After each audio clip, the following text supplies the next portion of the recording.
ایک مرتبہ حضرت خضر علیہ السلام دریا کے کنارے پر بیٹھے تھے۔ اتنے میں کسی ساحل نے آ کر ان سے سوال کیا کہ میں آپ سے اللہ کے واسطے سوال کرتا ہوں، مجھے عنایت فرمائیے۔ یہ سن کر حضرت خضر علیہ السلام پر بے ہوشی طاری ہو گئی۔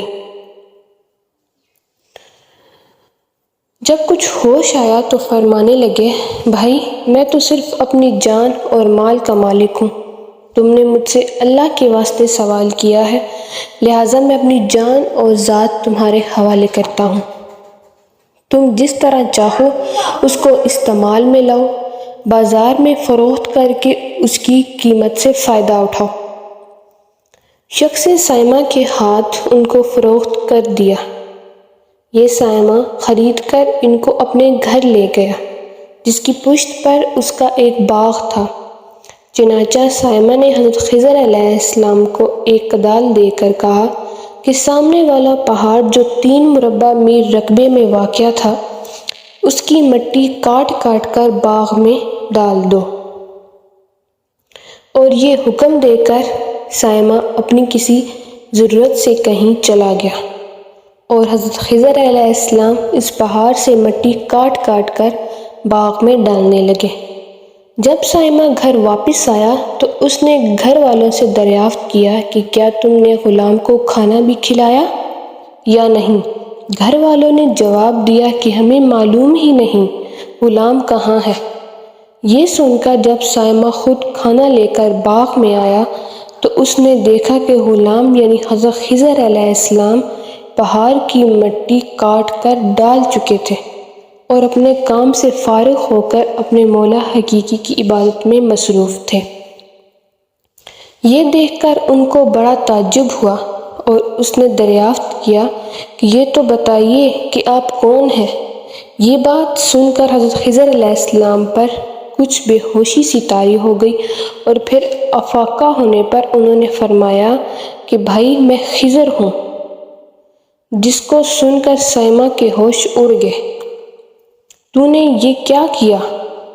ان کو غلام بنا کر ایسے کام پر لگایا، یہ تو انتہائی گستاخی ہے۔ پھر یہ سوچنے کے بعد صائمہ نے توبہ کی اور پروردگار سے عذر خواہی کے ساتھ حضرت خضر علیہ السلام کو آزاد کر دیا، اور اللہ کی بارگاہ میں عرض کیا کہ اے رب العالمین، مجھ سے اس کا مواخذہ نہ کیجیے گا، کیونکہ میں ان کو جانتا نہیں تھا۔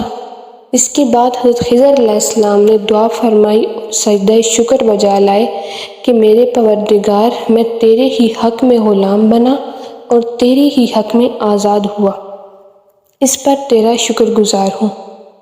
آپ کون ہیں؟ آپ کون ہیں؟ انہوں نے فرمایا کہ میں خضر ہوں۔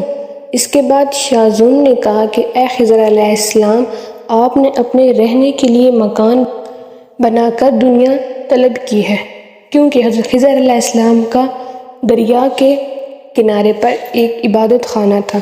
بس یہ سن کر وہ فوراً میدان میں نکل آئے اور وہی اللہ کی عبادت میں مصروف ہو گئے۔ اس کے بعد حضرت خضر علیہ السلام نے اسی جگہ پر ایک درخت لگایا، اس کے سائے میں عبادت شروع کر دی۔ تو آواز آئی، اے خضر، جب تم نے درخت کے سائے میں سجدہ کیا تو تم نے دنیا کو آخرت پر ترجیح دی۔ پھر فرمان ہوا، مجھے اپنی عزت اور جلال کی قسم ہے، مجھے دنیا کی محبت میں رضامندی نہیں ہے۔ اس کے بعد حضرت خضر علیہ السلام نے شاذون فرشتے سے کہا کہ اے شاذون، دعا کرو کہ اللہ تعالیٰ میری توبہ قبول فرمائے۔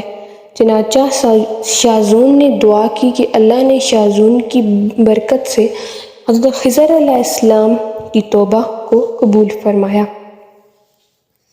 حاصل، خدا کے بندے اسی حالت میں رہتے ہیں جو اللہ کو منظور ہو۔ بے شک ہماری فلاح بھی اسی میں ہے کہ زندگی کے ہر موڑ پر آنے والے ہر بیچ و خم میں ہم راضی رہیں، اللہ تعالیٰ کی چاہت کو سامنے رکھ کر زندگی گزاریں۔ دعا ہے کہ اللہ تعالیٰ ہمیں اس واقعے سے سبق حاصل کر کے نیک بننے کی توفیق عطا فرمائے۔ آمین یا رب العالمین۔